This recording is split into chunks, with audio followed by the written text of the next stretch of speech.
Vande Paramananda Madhavam Paramananda Madhavam Sri Krishna Kanayalal Ki Jai.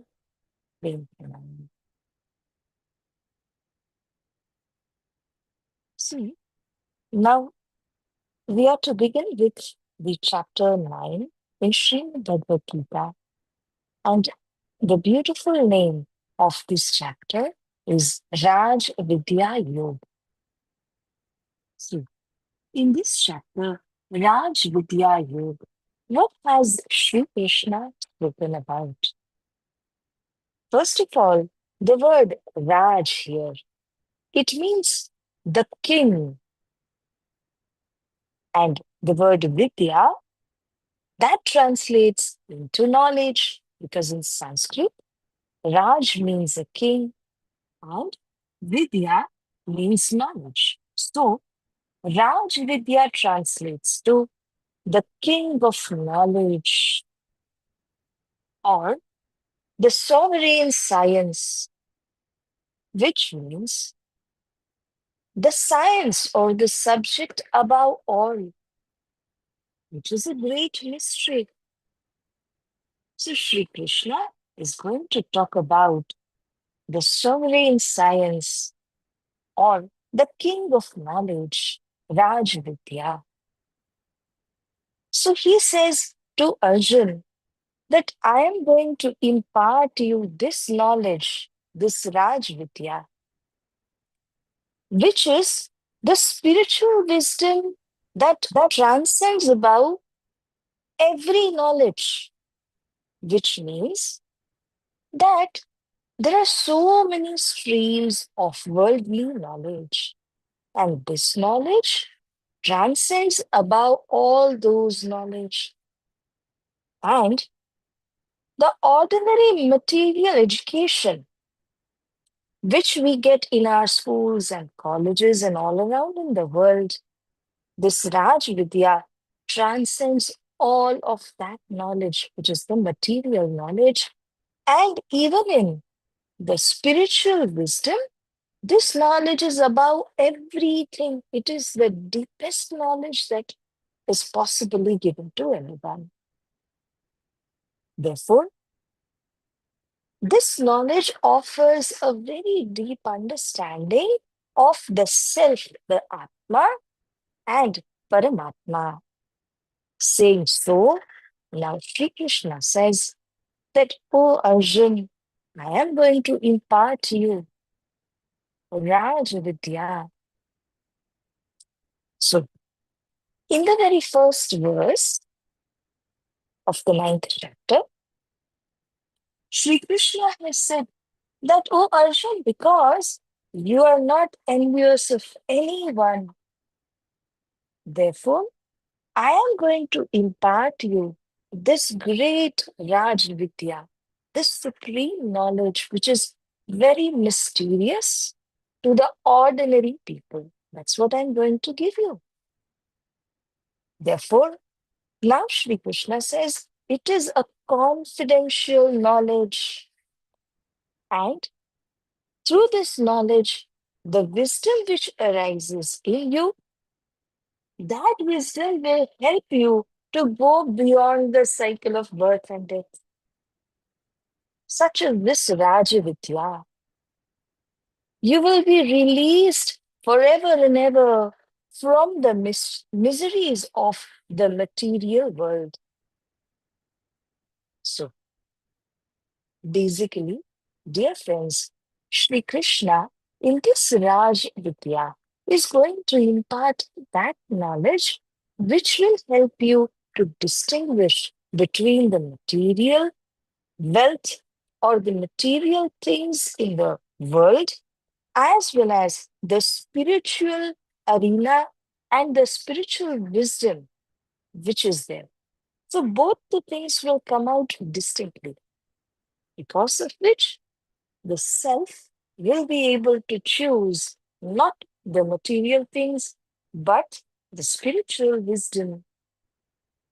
The question arises, then what about the material things, do we not want it? Do we only want spiritual wisdom to live?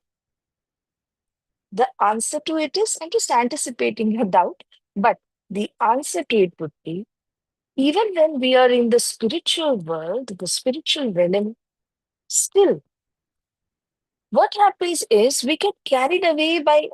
I'm just saying, I'm just saying this. I'm just trying to place the screen in a good position.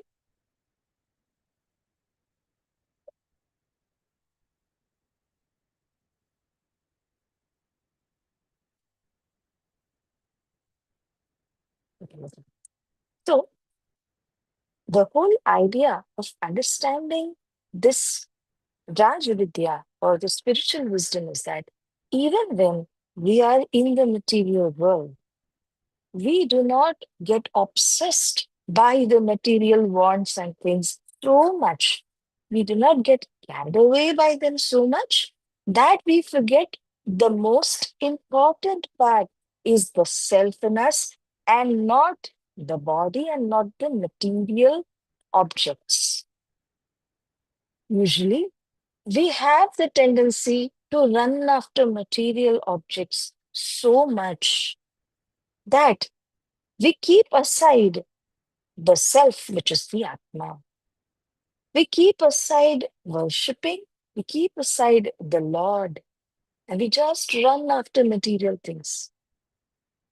Being a human, that does not befit us because a human being has a matured understanding what are material things and what is the spiritual aspect.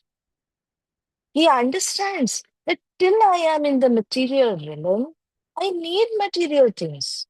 However, I shouldn't be so obsessed that I will be running only after the material objects, keeping aside the self. So, understanding this Rajvidya will help one to overcome the obsessivity that we have towards the material things and the material world. And we will be more focused on the self. At the same time, yes, we are earning, we are doing our work, we are discharging all our responsibilities towards ourselves and the family. Everything will be the same, however, with a spiritual wisdom in ourselves. So, this is what Raj Vidya will do to us. Now, I will just share the verses with you all. So, just give me a minute.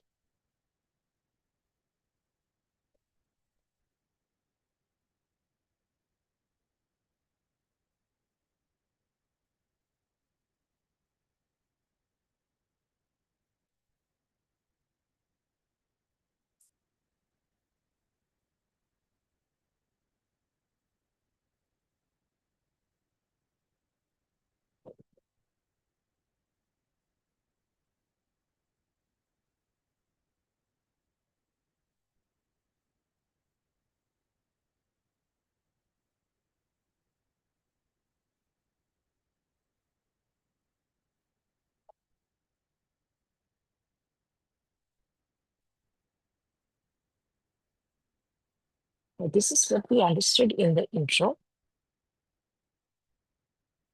What is Raj Vidya?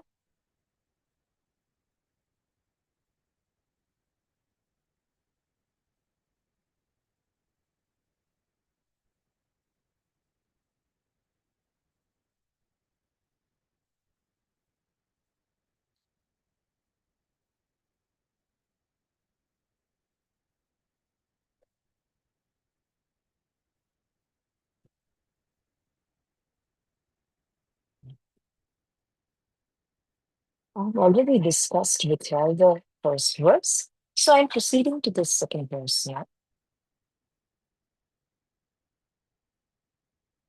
In the second verse, Shri Krishna says, this knowledge is the king of sciences. Now, first of all, what all are the sciences? We have so many sciences as far as the material realm or the material world is concerned. Every science deals with some or the other aspect of the world.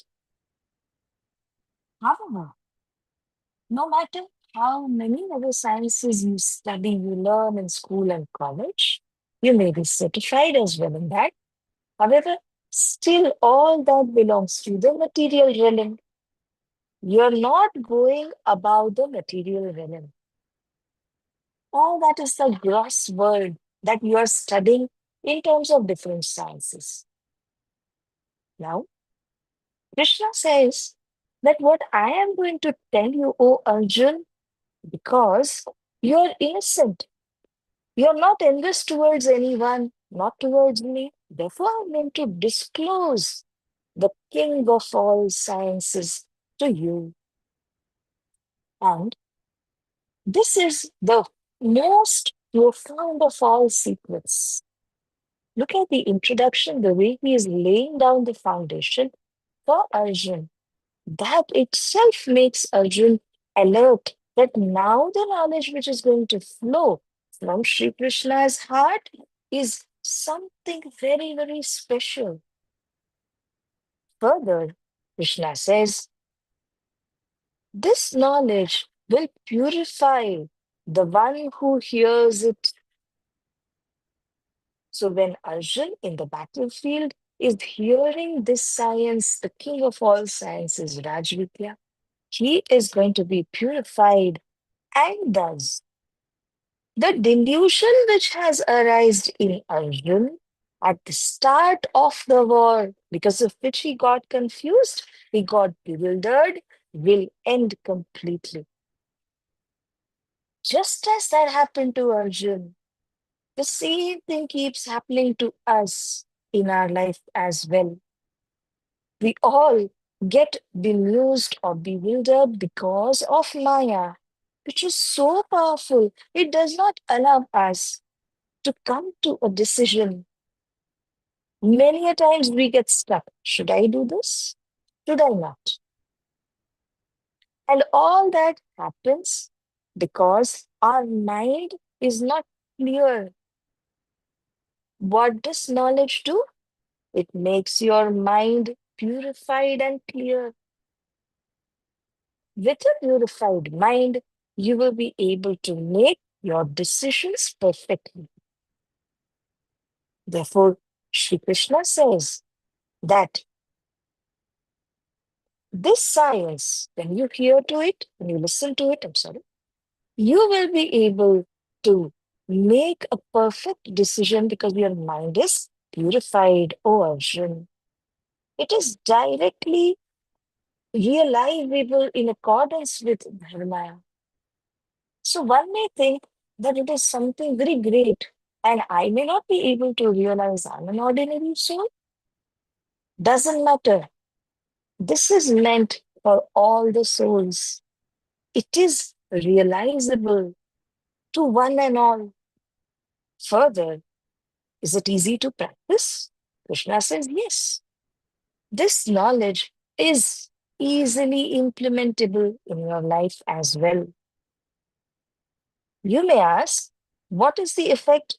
It has got an everlasting effect because this knowledge will purify you and thus help you to exit the birth and death cycle. So it has got an everlasting effect.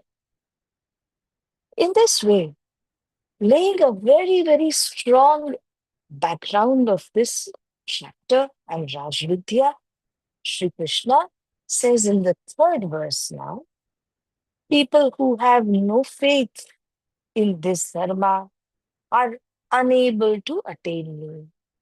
Because when you do not have connectivity with Sri Krishna, with Paramatma, how will you be able to attain him? Of course, you cannot. And he says to Arjuna, he's addressing him, O conqueror of enemies, you're someone seeing whom all the enemies will run away on their own because you are a conqueror of enemies. You're so powerful, O Arjun. This is just the way Sri Krishna is addressing everything. But what he has to say is, they repeatedly, the ones who do not have faith in me and Dharma, repeatedly come in a cycle of birth and death. Do you all remember one story that I had told you all? It is a very small one, but yet I would like to repeat it on this occasion. That one day, when the Pandavas were with Sri Krishna and they were doing a yajna called the Rajasuya yajna. It is one of the types of the fire sacrifices. While doing so, all the things which were required for the yajna were being brought at the venue. And what does Bhima observe? Bhima is the second amongst the Pandavas, the second brother among the Pandavas. He sees that a black ant is trying to carry a lump of sugar. Now, a lump of sugar, it's so tiny, and the ant is also so tiny. But what does he observe? That it has only three legs and it is struggling to carry that lump of sugar on its head and it is trying to take it to its destination. So, Bhima said to Arjun, I'm so sorry, Bhima said to Sri Krishna that, oh Krishna, look at this poor ant and look at the way it is struggling to just carry a lump of sugar to its destination because it's three legged. It just cannot walk smoothly. Look at Sri Krishna's reply. He says, do not underestimate or do not think otherwise. This small black ant has been the king of the paradise 17 times. And now, because of its own actions and own deeds, it has become a small black ant and it is struggling so much in this birth. What I'm trying to say is the soul is the same. The soul itself has become the king of the paradise 17 times, not a single time, but 17 times. Yet that soul is vulnerable to come into the birth and death cycle and become an ant. So, can you imagine the suffering it will take when it takes the body of the ant? It is not one time. We know that once the soul falls in the cycle of birth and death, it will keep revolving in the 8.4 million type of jivas species. How much of struggle, how much of miseries it will face, isn't it? So that's what actually awakens us, makes us aware that this human embodiment is so important because you can exit the birth and death cycle instead of falling in it again and again, again and again. So Krishna says that is why Raj Vidya, the understanding of this Raj Vidya, is extremely important.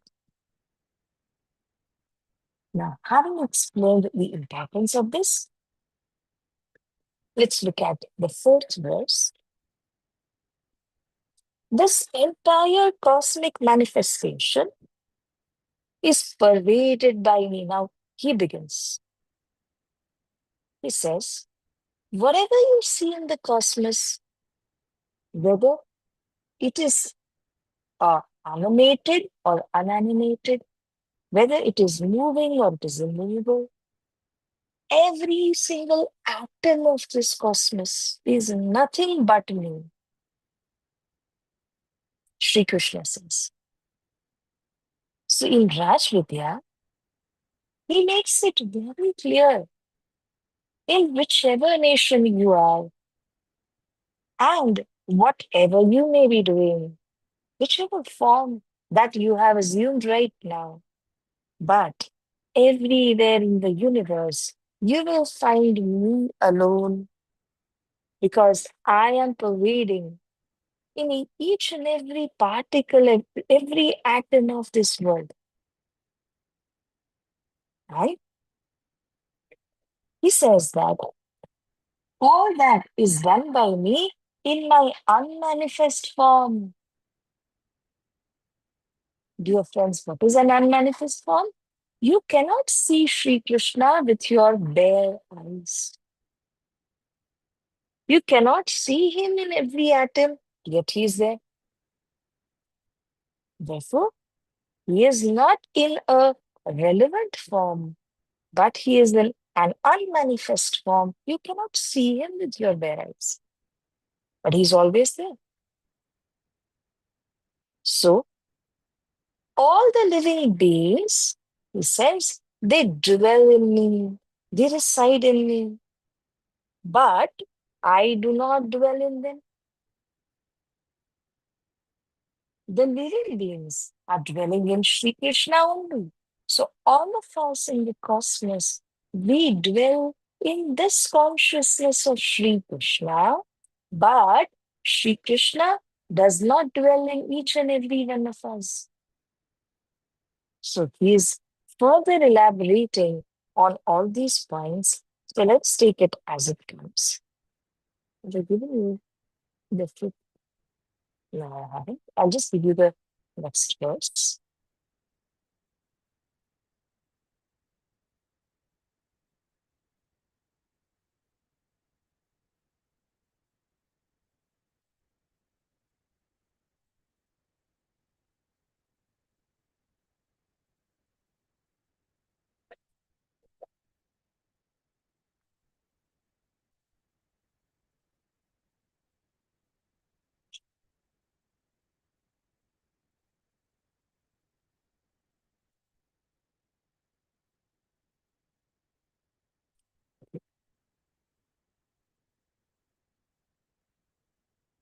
So now, in the next verse, that's in the fifth verse, Krishna says, and yet the living beings do not abide in me. The difference is that although they dwell in Sri Krishna, they are unable to uh, effect Sri Krishna. That means he remains untouched by whatever deeds, whatever actions are performed by the living beings in the world. Therefore, he says, the living beings do not abide in me. They won't be able to harm me. They won't be able to affect me in any way. Behold the mystery of my divine energy. He says, although I am the creator and sustainer of the living beings, I am not influenced by them or by the material nature. I'll give you an example that on a street, there is a street light which gives the light to one and all, to the passers by, and to the entire road.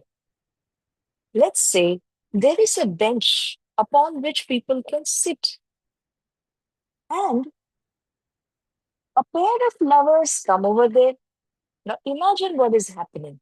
That street light is giving light to them also. After some time, when they leave, a thief comes over there. That light is giving the radiance even to the thief. Let's say some senior citizens come and occupy the bench. That light will give radiance to them as well. Whatever they have been doing, like let's say the thief has been robbing under the same light, the lovers loved each other under the same light. The senior citizens, they came and they were reading the newspapers under the same light. Was the light doing anything besides giving the radiance? It was just a witness. People came and went. The light was the same. They did different types of activities, but the light was unaffected, unharmed, untouched. And yet, all the deeds which were performed by the different people coming under the light, they were different. So, what I'm trying to say is, even in this cosmos, in this universe, The Lord gives us the energy. That's what He's calling my divine energy. His light, His radiance is there, pervading everywhere. And yet, the light, in our example too, the light is unaffected. So is Sri Krishna. He's untouched. He's just providing that radiance.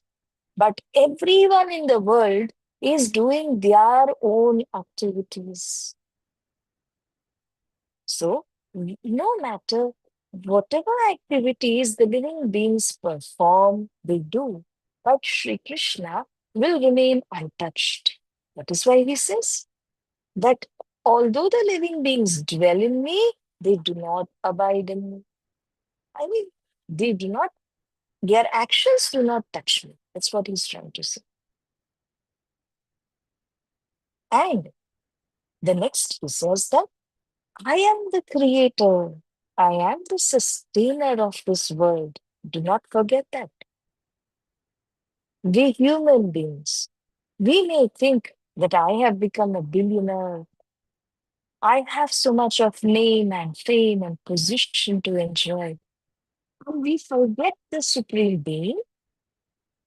That is our foolishness. That is what ego does to us. We forget Him. Do you remember again? I'm just going to remind you of uh, an incident that happened to the Saint Kabir. When Saint Kabir was walking on along the road, he sees a group of young girls who are chit-chatting with each other. And one of the lady said that, look, my fiance has given me such a beautiful ornament that you wear on the nose ring. And she was so amused by the nose ring that on the way, she was always appreciating the nose ring and her fiance, who had given her the nose ring. Now, Saint Kabir, who was there along the road on the same journey, he was hearing each and every word of what the girl was talking. And Saint Kabir made a comment at that time that, oh, young girl, oh, young lady, when you are appreciating the nose ring so much, can you not appreciate the nose? Can you not appreciate the entire body, which the Kartar, which the creator of the world has given you? You're all the while appreciating only that small nose ring which is being given. Agreed. But if you have to appreciate the nose ring so much, then how much will you have to appreciate the nose, the creator of the body and the nose and this world? In other words, we do not express gratitude towards Him for giving us such a beautiful body. But if someone gives you a small gift, you get carried away. You love it. So, just in order to make our understanding more deeper, Saint Kabir has said with the example of that girl that when you appreciate the material things so much, why don't you appreciate the body and the creator of the world? So I'm just trying to say that we forget the sustainer, the creator of this world, and we think that we are everything in the family. I'm doing everything. All that is nothing but our ego. When the ego is driven out, you will be able to see that there is nothing else besides the Lord. He is giving you the energy to do work. He is giving you the material things to carry on your life. He is providing everything. And where is the question that I am the doer? Because He's giving you everything. So He has said in this fifth verse Although I am the creator and sustainer of the living beings, I am not influenced by them or the material nature. Material nature influences the living beings. Material nature cannot influence the Lord Himself. He has created it, isn't it? So, when we understand, dear friends, I'm going to make a very important point. So, just please concentrate when we understand that it is Sri Krishna who has made this entire world with all its material things. Just imagine, should we run after material things or should we devote our life towards Sri Krishna? Because doing so, devoting your life towards Sri Krishna, will help you attain all the material things automatically. The one who is worshipping Sri Krishna, Krishna becomes responsible to give you anything and everything that you require. Of course, you do not have to sit with tied hands. I'm not saying that.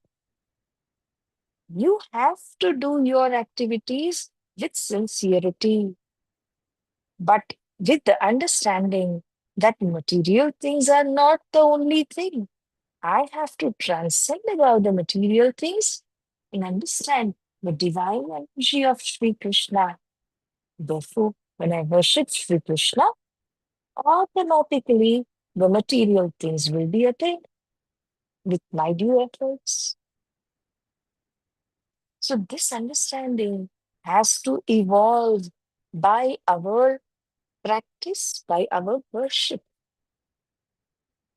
Whatever I have said, if you can note it, please note it down. Because today you may not have the experience of what I am saying. However, with time, you will get that experience. So, if you have these words somewhere written in your books, you may just come across those words and then you will understand the deeper meaning of what is being said right now. The only difference is, as of today, since you do not have the experience of what is being said here, you may feel what is being said. What is so special about it? But when you start worshipping Sri Krishna and the blockages in your way will completely vanish, will completely go away, then you will realize what is worship doing in my life, how powerful it is, how it will make your life more smoother and smoother. So, this is what Raj Vidya does to all of us. Now, before I proceed, I'll just quickly ask a few questions and then I will proceed. What is the name of this chapter, the ninth chapter? Starting with easy questions. Yes, Yash? Raj Vidya Yoga. Yes, Raj will tell you. Okay. Now, anyone of you, can you please explain what is Raj, what is Vidya? Raj means Raj means sorry. Raj means king. Vidya means knowledge, so it means king of knowledge. Singapore. Very good. Yes. And Sri Krishna says, the one who understands or absorbs this Raj Vidya, what happens to him?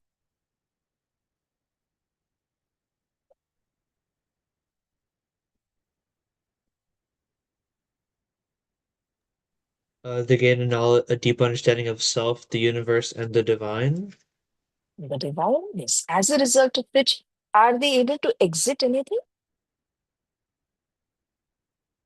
They're able to escape the cycle of birth and death. Exactly. They're able to escape the cycle of birth and death. Okay. Now, is this Raj Vidya available to anyone and everyone, or is Sri Krishna only disclosing it to Arjun? It's available to everyone. But it's available only after it was disclosed to Arjun. Before that, if you see, this was confidential. So this knowledge was completely boxed, it was concealed, which Krishna has only opened up or unboxed or revealed to Arjun and thereafter to the entire world. In the second verse, he says, what happens when one listens to Raj Vidya, absorbs this knowledge?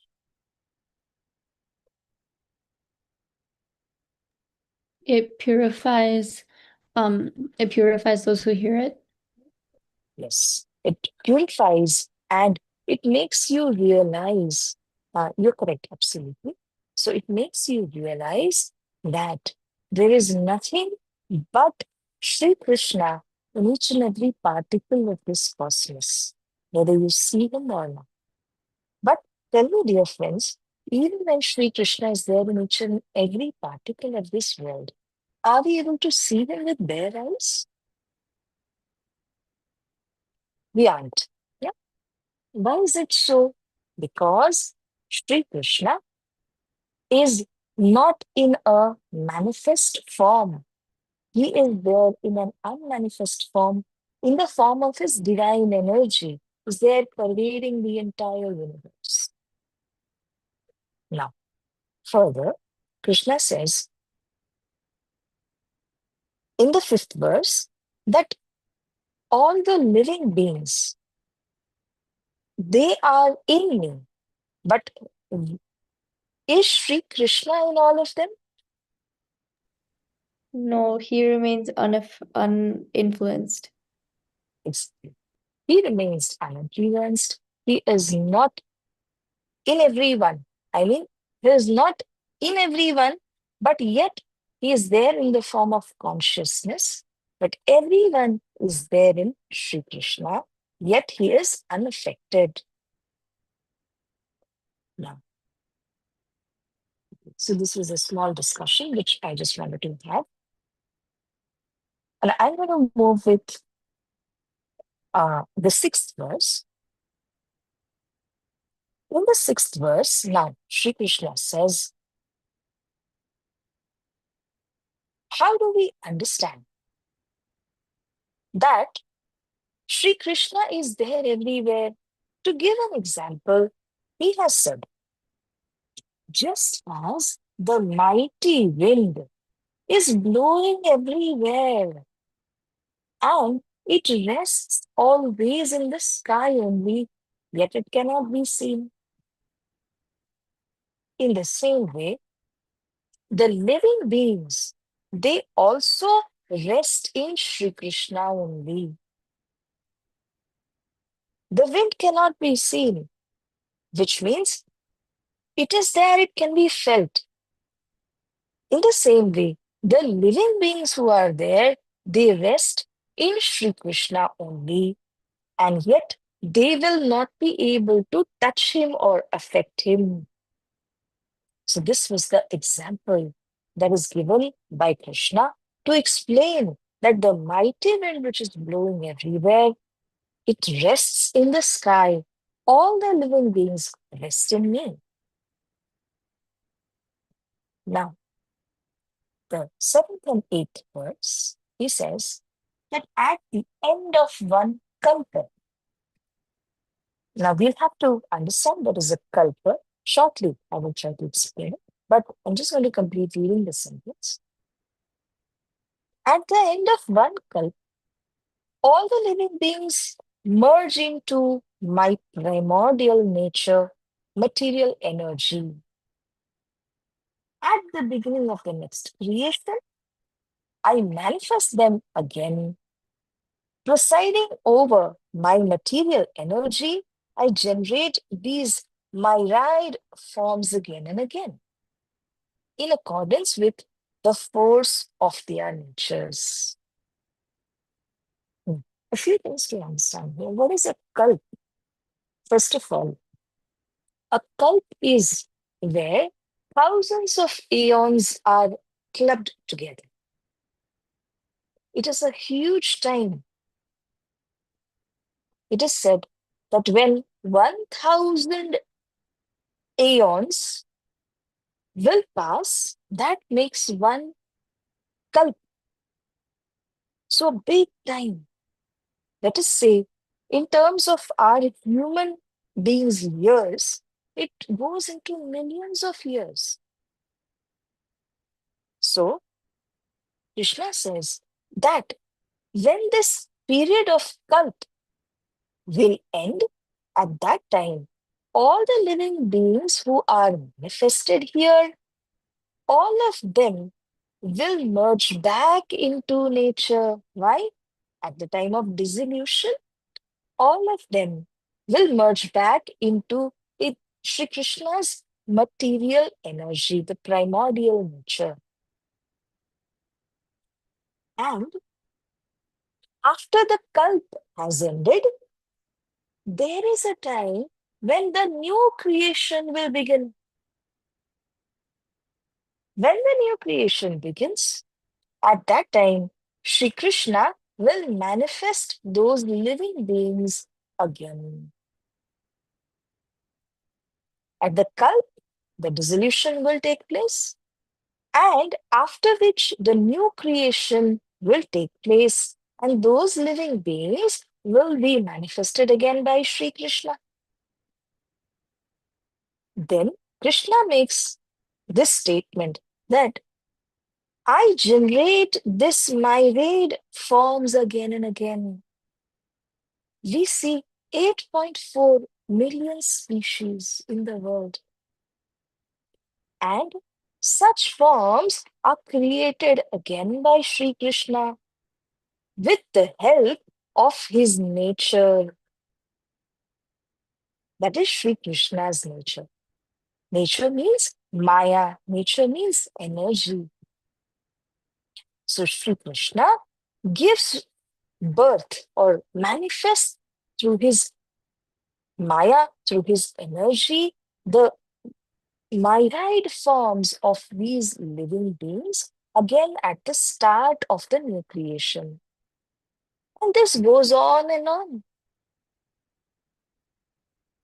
So nobody is able to exit the birth and death cycle on their own, other than by worshipping Sri Krishna. It is as simple as Sri Krishna has got two energies, the material one, the divine one. Now, the material energy, we all get influenced by the material things and wants, and every time we are entangled with the material energy. Now, due to which this material energy will bind us. We will be entangled in it, in the material things, in the material energy. We do not worship Sri Krishna to understand his divine energy. There are two energies, right? The material energy and the divine energy. And when we do not understand his divine energy, we get stuck in the material things, in the material energy that always binds us. So, only his divine energy will be able to help you exit the material energy and the material realm, which is extremely important to come out of the cycle of birth and death, to come out of the miseries of the world, the sufferings of the world. So, dear friends, now Krishna is saying that all this is going on in the world. The one who understands that I have got two energies. One is the divine energy, one is the material energy through which I operate the world. If you understand both the energies, this is Raj Vidya's essence. And when you understand it, of course, you come to the understanding that material energy operates in the material realm, in the material world. But the divine energies will be able to help you exit the cycle of birth and death and take you to the divine abode of Sri Krishna. So the challenge for us is that when we are in the material world, do not be carried away with material things and wants so much that you are not able to transcend it. Usually, ordinary human beings get entangled with material things. Oh, I own such a luxurious car. Oh, I have so many bungalows. I have so much of name and fame.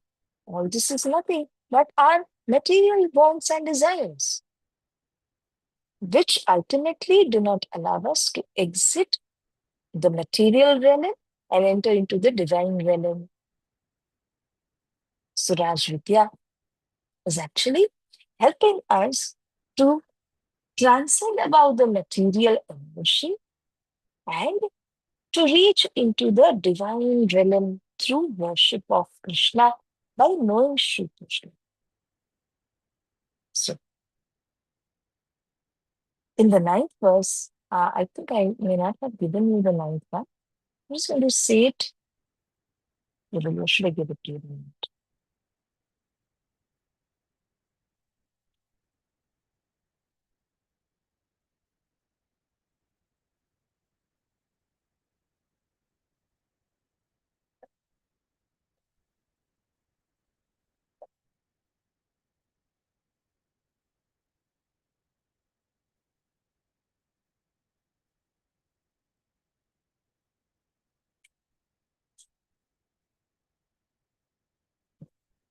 So, here,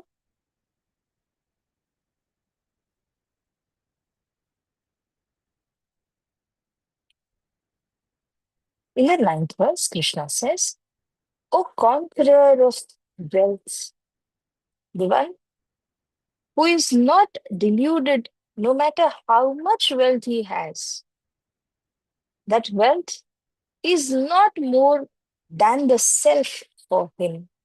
He is the conqueror of wealth. So Arjun has been addressed as the conqueror of wealth. Krishna says that none of these actions bind me. Now, which actions is he talking about? He has given us a brief description of his own actions in the previous verse, where he says, I manifest all of the myriad forms and I merge them back into my prakriti, into my maya. But none of these actions which I do bind me. I remain like a neutral observer, ever detached from these actions. So, although Sri Krishna does all of this, nothing at all is binding him up. He remains untouched even when he expounds the creation or even when he contracts the creation. He gives so many forms to the living beings here and he makes them dissolve back into nature with time. Everything, all his actions do not bind him, Krishna says so. So the question arises, why is he dissolving and why is he manifesting them all over again? The answer is that just as you have an old house and you wish that it should be renovated with time, what will you do? Or maybe if you have a factory, you want new machines to come, advanced machines to be installed. What will you do? Destroy the previous ones and you bring the new ones. So, in this manner, even Shri Krishna, in this entire world, he will start manifesting the living beings at the start of creation and dissolve them when the cult or the period of the end of the creation has come. And after that, he will remanifest. So this cycle goes on and on. But none of his actions will bind him. And finally, in the last verse we're going to do today is the 10th one. Working under my direction, this material energy brings into being all the animate and the inanimate forms. O son of Kunti, for this reason, the material world undergoes the changes of creation, maintenance, and dissolution. So, as I said, everything is time bound. Look at your own life. We may have clothes, and after some time, they wear out. Now, we want to change them. Similarly, our house that has got its own time, and after which it gets depreciated, and we have to again reconstruct it or renovate it. So, in the same manner, everything in the world has got its own time, after which it will deteriorate. And that is the reason why another creation has to take place. For Krishna also, all the living beings at the end of the kalp will merge back into him, and then everything will manifest again in the new creation that he makes. So, the three uh, changes of this world would be manifestation, dissolution, and the maintenance. Creation takes place once. Dissolution also takes place at the end of the kalpa. But throughout the in the period of the cosmos, in the period of the universe, maintenance has to be done by the Lord. So, as we have understood, God, generator, operator, destroyer. All the three functions are carried out by him. He says, it is the material energy, which is material energy, is understood to be Maya or the power of Krishna.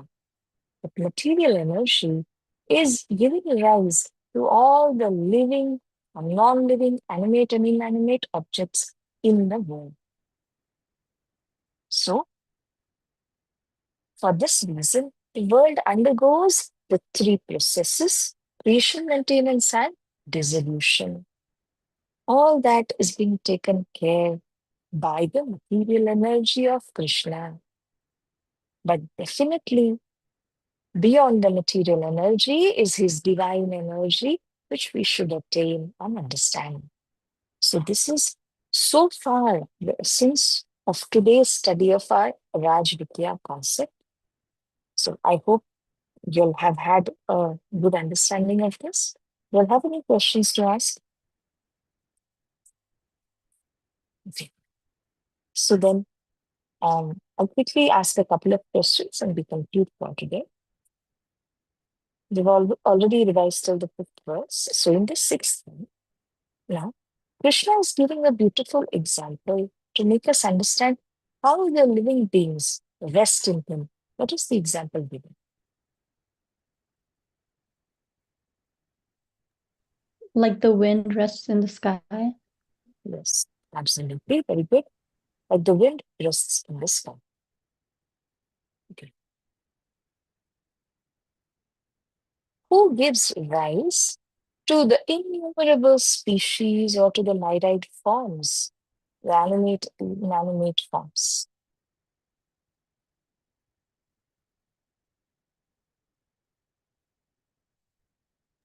Shri Krishna. Yes, Sri Krishna, through which energy? That's what is the main thing.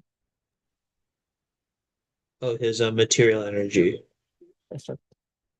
It is through his material energy that he gives rise to the various types of animate and inanimate objects in the world. What are the three processes or activities which take place in the cosmos that Krishna takes care of?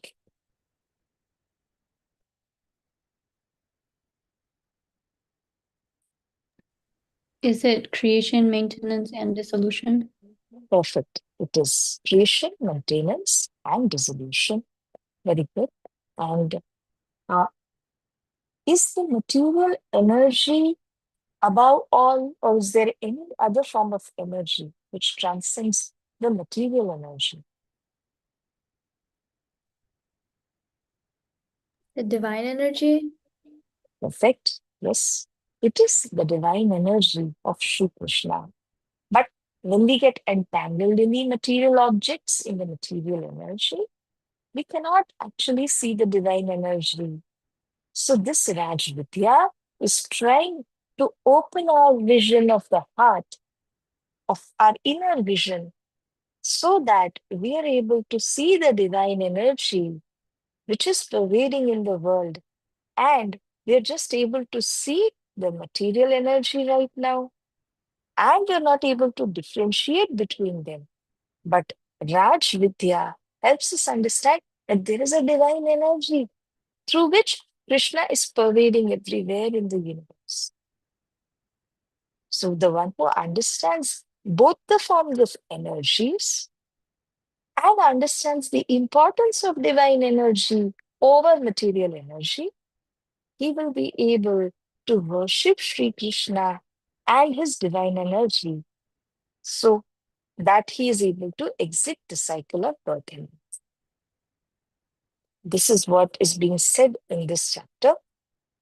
So, the final question for today: whatever actions Krishna performs, like during creation, the action of producing all the variety of forms, or during dissolution, merging them back into material energy, whatever actions are performed by Krishna, do these actions bind Sri Krishna at all?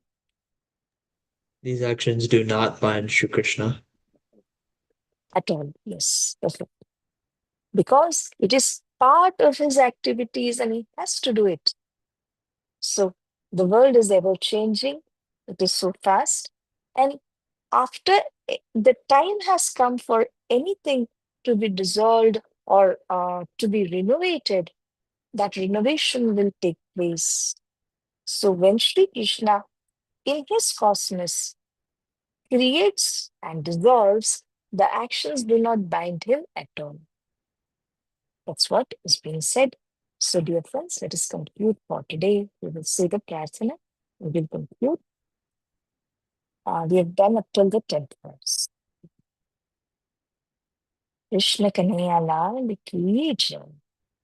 Shri Krishna Sachidananda Parbrahma Purna Paramatma Sri Krishna Sachidananda Parbrahma Purna Paramatma Shri Krishna Sachidananda Parbrahma Purna Paramatma Shri Krishna Sachidananda Parbrahma Purna Paramatma Sri Krishna Sachidananda Parbrahma Purna Paramatma इसी नाम को